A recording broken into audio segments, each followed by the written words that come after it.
فذكر إن نفعت الذكرى سيذكر من يخشى ويتجنبها الأشقى.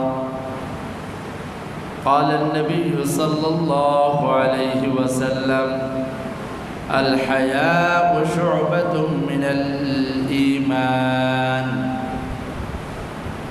وأفضلها لا إله إلا الله وأدناها إماتة الأذى عن الطريق أو كما قال عليه الصلاة والسلام. صدق الله العظيم وصدق رسوله النبي الكريم ونحن على ذلك لمن الشاهدين والشاكرين والحمد لله رب العالمين. میرے انتہائی واجب الاحترام و تکریم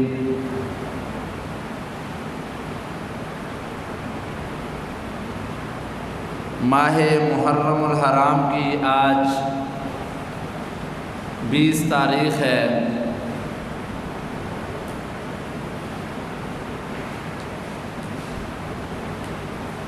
آج آپ حضرات کے سامنے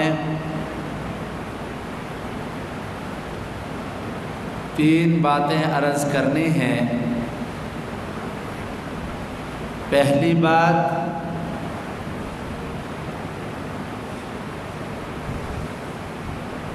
کہ حیا ایمان کے شعبوں میں سے ایک شعبہ ہے، اور ایک حدیث میں نبی اکرم صلی اللہ علیہ وسلم نے فرمایا ایمان کے 70 شعبے ہیں،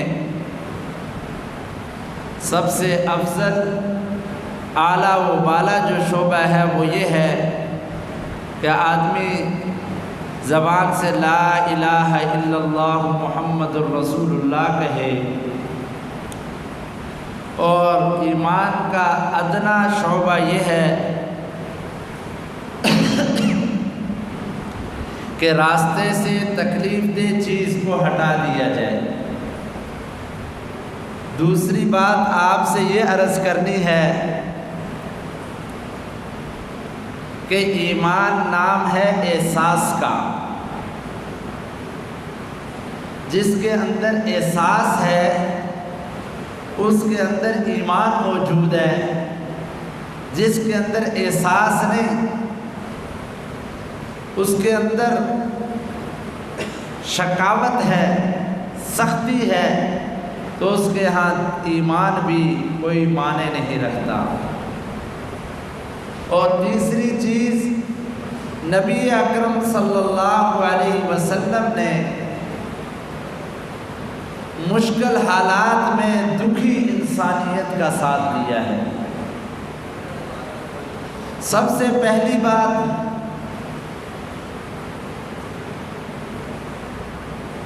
کہ ہم نے جب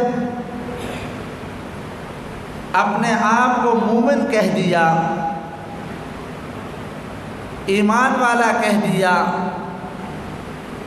کلمہ گو کہہ دیا، کلمہ پڑھ لیا لا الہ الا اللہ محمد الرسول اللہ، تو اب لازمی جز یہ ہے کہ ہمارے اندر حیا بھی آ جائے. اگر کلمے پڑھتا ہے لیکن حیا نہیں آتی، اس کا مطلب یہ ہے کہ وہ کلمہ زبان سے تو پڑھ رہا ہے، دل سے نہیں پڑھ رہا. ایمان کے لیے شرط یہ ہے اقرار باللسان و تصدیق بالقلب، کہ زبان سے آدمی اقرار کرے اور دل سے اس کی تصدیق کرے. جب کلمہ پڑھا تو لا الہ الا اللہ کا دوسرا تقاضا یہ ہے کہ اس کلمے کے آگے کوئی بھی بات آ جائے تو ہمیں دل سے اس بات کو تسلیم کرنا چاہیے. یہ ایمان کے قبول کرنے کی نشانی ہے.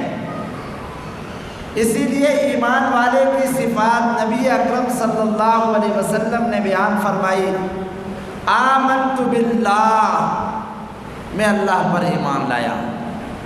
وملائکتہ میں اس کے فرشتوں پر بھی ایمان لایا، وکتبہ میں اس کی کتابوں پر بھی ایمان لایا، ورسلہ میں اس کے رسولوں پر بھی ایمان لایا، والقدر خیرہ وشرہ من اللہ تعالی اچھی اور بری تقدیر پر بھی میں ایمان لے کر آیا، والبعث بعد الموت مرنے کے بعد اٹھائے جانے پر بھی میں ایمان لایا۔ یہ ساری وہ چیزیں ہیں جو ایمان کے لیے ضروری ہیں کہ اللہ پر ایمان لائے۔ تو ایمان لانے کا اللہ پر طریقہ یہ ہے کہ جو اللہ کا حکم ہے اسے مانے، جو اللہ کا حکم ہے اسے مانے۔ اللہ نے حکم دیا ہے اقیم الصلاۃ، نماز قائم کرو۔ اب ایمان والا نماز کی طرف دوڑتا ہے۔ اللہ نے حکم دیا وآتوا الزکاۃ، ایمان والا زکوٰۃ بھی ادا کرتا ہے۔ اب جس نے کلمہ پڑھا صاحب حیثیت ہے، مالدار ہے، وہ زکوٰۃ بھی ادا کرے۔ اللہ نے حکم دیا کہ پڑوسی کو تکلیف نہ دو۔ ایمان والا کوشش یہ کرے کہ میرے کسی عمل سے، میرے کسی قول سے، میرے کسی فعل سے میرے پڑوسی کو تکلیف نہ ہو۔ یہ ایمان کی وہ علامتیں ہیں جو نبی اکرم صلی اللہ علیہ وسلم نے ذکر فرمایا کہ ایمان کا افضل ترین شعبہ یہ ہے کہ ہم کیا کہیں، لا الہ الا اللہ۔ اور ایمان کا ادنا، ضعیف، کمزور درجہ یہ ہے کہ وہ اماطۃ الاذی عن الطریق، کہ راستے میں کوئی تکلیف دہ چیز پڑی ہے اس کو ہٹا دیا جائے۔ پتھر پڑا ہے روڑا، اس کو ہٹا دیا جائے۔ کیلے کا چھلکا پڑا ہے، سمجھتا ہے اس کے اوپر کوئی پھسل سکتا ہے، یہ مسلمان ہے، کوئی پھسلے گا اس کو تکلیف ہوگی، یہ اس کی اس تکلیف کو بچانے کے لیے کیلے کے چھلکے کو سائڈ میں کر دیتا ہے، آم کے چھلکے کو سائڈ میں کر دیتا ہے۔ کرتا یہ پاؤں سے ہی ہے، چھوٹا سا حقیر سا عمل ہے، لیکن اس کے اندر ایمان موجود ہے، ایمان کی حلاوت اور حرارت موجود ہے۔ یہ ایمان اس کو کہیں نہ کہیں ضرور فائدہ دے گا۔ تو ایمان کے 70 شعبے گنوائے ہیں۔ سب سے بڑا شعبہ یہ ہے کہ لا الہ الا اللہ، سب سے ادنا شعبہ یہ ہے کہ راستے سے تکلیف دہ چیز کو ہٹا دیا جائے۔ کوئی بھی چیز ہو، میں راستے سے جا رہا ہوں، راستے میں ٹیپ ریکارڈر اتنا اونچا لگایا ہوا ہے، اس سے آنے جانے والوں کو تکلیف ہوتی ہے، اتنا ہی کرے جتنی آواز اس کے اپنے کان تک پہنچے۔ بعض دفعہ ہارن کی ضرورت نہیں ہوتی ہے، لیکن ہمارے نوجوان ہارن بلا ضرورت بجا رہے ہوتے ہیں، جس سے آگے والوں کو، سائڈ والوں کو تکلیف ہوتی ہے، یہ بھی حرام ہے۔ اسی طرح ہمارے نوجوان خوشی کے نام پہ موٹر سائیکلوں سے سلنسر نکال کر اس کی اتنی بھیانک آواز بناتے ہیں کہ ذی شعور اور سمجھدار آدمی اس سے اس کو بڑی تکلیف ہوتی ہے، لیکن اس کو مزہ آ رہا ہے۔ اور یہ ایسا مزہ ہے جس کا کوئی فائدہ نہیں ہے۔ کچھ گناہ ایسے ہیں جس سے انسان کی ذات کو اخروی نہیں دنیاوی فائدے ہوتے ہیں۔ مثال کے طور پر آدمی چوری کرتا ہے، گناہ ہے، لیکن چوری کرنے میں اگر کامیاب ہو جاتا ہے تو چلو جیب میں پیسے تو آتے ہیں۔ لیکن ایک آدمی چوری نہیں کرتا، کوئی خاتون جا رہی ہے، یہ اس کو آنکھیں ٹکا کے دیکھ رہا ہے، یہ ایسا زنا ہے جس کا کوئی فائدہ نہیں، یہ ایسا زنا ہے کہ جس کا کوئی فائدہ نہیں ہے۔ نہ اس کے دیکھنے سے اس کو وہ مل جائے گی، نہ اس کے دیکھنے سے اس کو کچھ حاصل ہوگا، صرف دل ہی دل میں جلے گا۔ اور یہ ایسا گناہ ہے کہ جس کا اس کو کوئی فائدہ نہیں ہے۔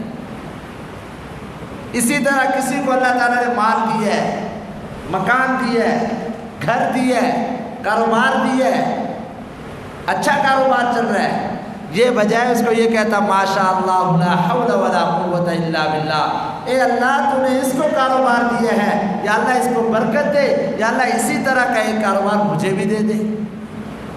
لیکن یہ کہتا ہے مجھے ملے نہ ملے، یار اس نے کیسے بنایا؟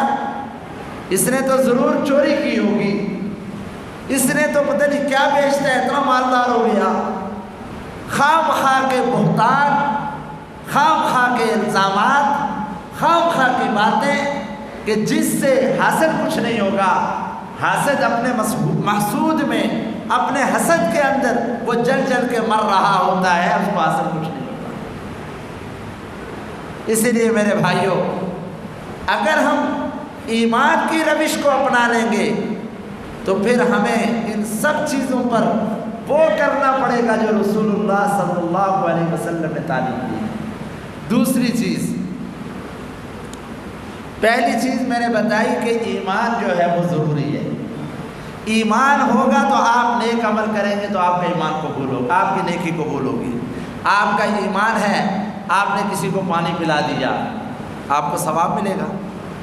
آپ کا ایمان ہے، اس کے بعد آپ نے کسی کو راشن دلا دیا، اس کے راشن لینے پر، تمہیں دینے پر ایمان کی وجہ سے تمہیں ثواب ملے گا۔ ایمان ہے، اللہ پر تم نے مسجد بنا لی، تمہیں اجر ملے گا۔ ایمان ہے، کسی کے ساتھ کوئی نیکی والا معاملہ کر لیا، تمہیں اجر ملے گا۔ اگر ایمان نہیں ہے، بے ایمان ہے، کافر ہے، منافق ہے، تو اس کو نیکی کا اجر دنیا میں اس کا صلہ اس کو ملے گا، آخرت میں اس کے لیے کوئی حصہ نہیں ہے۔ مومن کے لیے اللہ نے دنیا میں بھی حصہ رکھا ہوا ہے، آخرت میں بھی رکھا ہوا ہے۔ وجہ یہ ہے، پیارے آقا نامدار ختم نبوت حضرت محمد الرسول اللہ صلی اللہ علیہ وسلم نے فرمایا کہ الدنیا سجن المؤمن و جنت الکافر، کہ دنیا مومن کے لیے قید خانہ ہے، کافر کے لیے جنت ہے۔ مسلمان دنیا کے اندر اپنے آپ کو بچا کر چلتا ہے، اور کافر اپنے آپ کو جس انداز میں جیسا چاہے چلے، اس کے پوچھنے والا اس سے کوئی نہیں ہے۔ کیوں؟ کہ اس کا سارا دار و مدار دنیا ہی ہے، مرنے کے بعد اٹھنے پر اس کا یقین ہی نہیں ہے۔ دوسری چیز وہ ہے حیا۔ ایمان ہمیں حیا سکھاتا ہے، ایمان ہمیں غیرت سکھاتا ہے۔ اور یہ بات یاد رکھیں، جو قومیں حیادار، جو قومیں غیرت مند ہوا کرتی ہیں، اللہ کی مدد اور نصرت ان کے ساتھ ہوتی ہے۔ جہاں بے حیائی پھیلے گی، جہاں بے غیرتی پھیلے گی، وہاں پر اللہ کی مدد ٹوٹ جاتی ہے، وہاں اللہ کی مدد رک جاتی ہے، اللہ کے عذاب آتے ہیں۔ وہ عذاب ایسے ہوتے ہیں ہمیں سمجھ میں نہیں آتے۔ اور جب قوم کے ایک چھوٹا طبقہ وہ گناہ کرتا ہے، گناہ ہے اس کے لیے بھی، لیکن ایک گناہ وہ ہے کہ جو معاشرے کا سمجھدار سلجھا ہوا طبقہ کرے، گناہ بچہ کرے وہ بھی گناہ ہے، ایک عام غریب آدمی گناہ کر دے وہ بھی ہے گناہ۔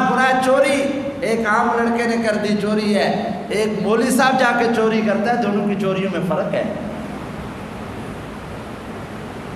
ایک بے حیائی کا کام عام آوارہ آدمی کرتا ہے، گناہ ہے، لیکن ایک بے حیائی کا کام ملک کا سربراہ کرے تو یہ اللہ کے عذاب کو اعلانیہ دعوت دیتا ہے۔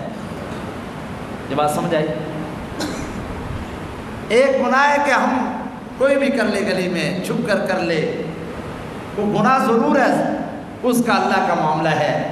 لیکن ایک وہ گناہ جو گھر کا سربراہ کرے، وہ گناہ جو علاقے کا بڑا کرے، وہ گناہ جو ملک کا سربراہ کرے، اعلانیہ کرے، اللہ کی بغاوت کرے، تو یہ اللہ کے اعلانیہ عذاب کو دعوت دے رہا ہوں۔ پھر اس کا عذاب اس کے ماتحتم پر بھی پڑتا ہے، اس پر بھی پڑتا ہے۔ جیسے حال ہی میں ہمارا ملک پاکستان اللہ کی بہت بڑی نعمت ہے، اس میں کوئی شک نہیں ہے، اس میں کوئی شک نہیں ہے۔ 27 رمضان المبارک 14 اگست اللہ تعالیٰ نے یہ ملک ہمیں دیا، ہمارے بزرگوں نے، ہمارے بڑوں نے، ہمارے آبا و اجداد نے قربانیاں دی ہیں، اور ایسی قربانیاں دی ہیں کہ ان کا بیان کر کے ہم جیسوں کا سننا محال ہے۔ کتابوں کے اندر ایک واقعہ لکھا ہے، تحریک آزادی کی ایک کتاب ہے، اس میں واقعہ لکھا ہے کہ ایک شادی ہوئی، ایک عورت کے ساتھ ایک بچہ تھا، اس کی شادی ہوئی۔ بچے سے پوچھا تیرے والد کا کیا نام ہے؟ بچہ خاموش، بچہ خاموش۔ کہا یار یہ عجیب آدمی ہے، اس کو اپنے باپ کا نام نہیں پتا۔ کہا جاؤ